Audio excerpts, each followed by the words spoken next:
Okay, so what we're going to do here is we're going to take our simple A-frame kit shelter that we created and we're going to turn this into a low shelter. So we're going to take out the peg points at the front, attach to trees just outside of view at this point, and then we'll basically essentially open up the top here and have an overhang, a porch if you will, to allow you to sit underneath it should you wish to and give you a little bit more space to move.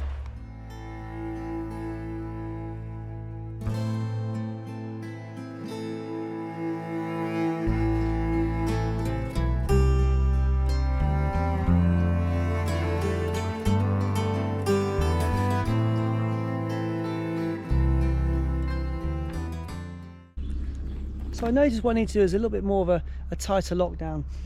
So these adjustments are necessary as you're starting to put your tarp in place. Sometimes it happens where the wind conditions, all sorts of things may happen where you start to realise actually you're starting to lose the integrity of the structure. So got a low shelter here.